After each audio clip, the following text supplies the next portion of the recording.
Now, as the country waits to hear who will be in the new cabinet, there are questions about whether or not the Progressive Caucus is still intact. Three of the six founding members of the caucus are now in the government of national unity. So what does it mean? Let's get some answers now and speak to Vuyolwethu Zungula, who is the president of the African Transformation Movement. Thank you so much for your time. Let's start first with whether or not you've changed your mind about joining the government of national unity. Nope, we've not changed our mind. We will not be that so-called government of national unity. And, you know, when one looks at the developments around the Progressive Caucus, for example, there are some who are questioning how solid the caucus is right now, given the fact that you've had the PAC, the UDM and Al-Jamaa having joined the government of national unity. It is very solid. You'll remember that when we started, we met the Thursday before the swearing in of the members of parliament. A week later, we had an indication that another party is going to be joining us.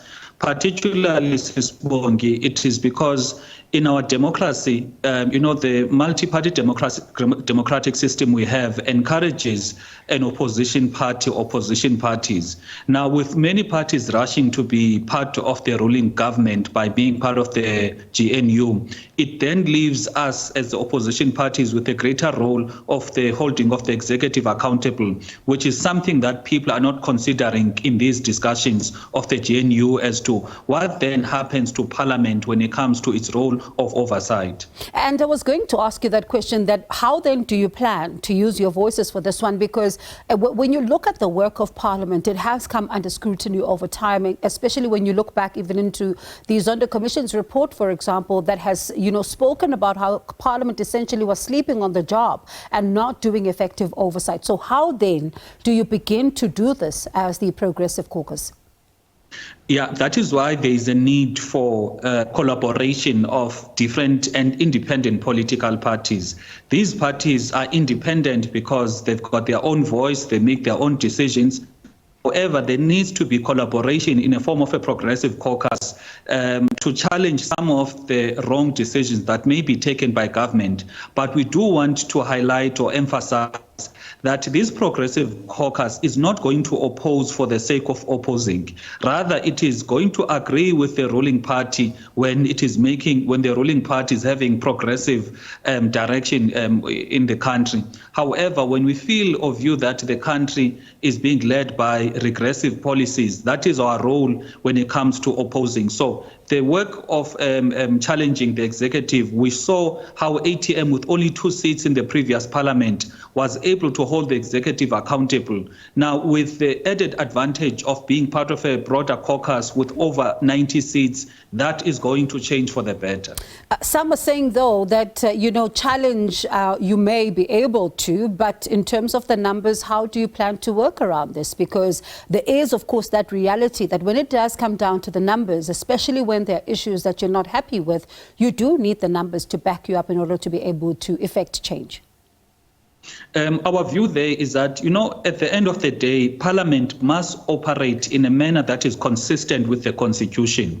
The fact that the ruling GNU might comprise of 70% of the seats in Parliament, the focus is ensuring that they do what is required by the Constitution. So even if they may have the numbers, but if they are not acting in line with the Constitution, then like what we see now, how in Parliament issue, when the independent panel gave us that report, the Parliament National Assembly voted against that. We are in court now to say that they violated Section 42(3) of the Constitution. So we are backed up by the Constitution when it comes to the unlawful or illegal conduct of Parliament. I'm keen to hear your thoughts on this one.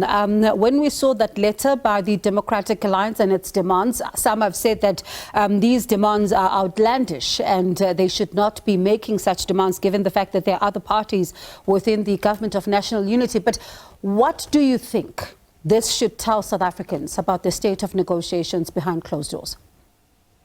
It shows how there are agreements or closed deals that are signed by the ANC, the Democratic Alliance and other parties, which are not in the interest of the country. I'll make one example of how Freedom Front Plus said one of their conditions to joining the GNU would be, the recognition of Orania. And in our view as a party, we said once you join the GNU, you are not only joining based on the statement of intent that is a public document, but indirectly are also endorsing some of the deals that have been concluded by the ANC with the respective parties. Now, when it comes to the DA, they are able to make such demands because they've got such deals, that similar deals they've made with the ANC, and they know the ANC is desperate. You might have heard Helen Zille saying in one interview that they are not going to support any impeachment of Mr. Ramaphosa on the Phala Phala issue because that is not part of the deal, meaning there are backhanded deals that have been signed by their respective parties, which goes to show that this entire arrangement has got nothing to do about the welfare of the country, because if it was about the welfare of the country, the discussions would have been more about this is the program of action, this is the work of government, this is what is going to be done to deal with unemployment, to deal with crime, to deal with all of the issues that we're facing. But we're not hearing any of solutions in terms of the problems that we face in the country. The only thing that we're hearing about, it is this power deals or the power brokering that is being spoken about in closed doors as to who's going to be what, which in our view should be the last resort. The point of departure should have been, this is what we are going to do to solve the problems of the people. She did say, though, that if there is any evidence of wrongdoing, they may need to rethink that position, though. Yeah, definitely. They need to rethink all of those decisions. That is why, Sisbongi, again, it becomes very important to have parties such as ATM, which are not obsessed about being part of the GNU because there's a possibility that you may be appointed as a minister. Because what the country needs now, it does not need more ministers, it does not need more people in cabinet or more parties in cabinet. Rather, it needs parties that are going to speak the truth, parties that are going to hold the executive accountable, parties that are going to call out any organization that is brokering for power, and they are going to do illegal things in the process. I suppose that segues then into your expectations as we wait to hear who will be part of cabinet. Yeah, again, the discussions about cabinet, that letter by the DA, it is so condescending. It shows how they disregard labor laws, they disregard the professionalism of, the DGs, how basically they are, showing that they've got, they're having so much power over the ANC. That is why they're able to make such demands. So it falls upon, again, the citizens to keep track of what is happening now, so that in the near future, whenever the elections, either in 2026, in 2029, or in 3 months' time, South African citizens need to correct this anomaly whereby a party is able to dictate to other parties as to what will happen, and that party is also making threats to say they are going to fire basically professionals in the public sector. So, when one looks at the dynamics that are at play right now, you take a step back and you listen to what President Cyril Ramaphosa had to say when the IEC was declaring the results, to say that the people of South Africa have spoken and they do want the different political parties to work together. And others have been saying, so those who are seemingly outside of the government of national unity maybe don't want to be part of this arrangement and don't want to do what the people of South Africa have actually ordered them to do. How do you respond to someone who holds that view? We met as the ATM with the ANC, and we said, in principle, we do want South Africa to prosper. We do want the problems in the country to be resolved. However, the devil is in the detail.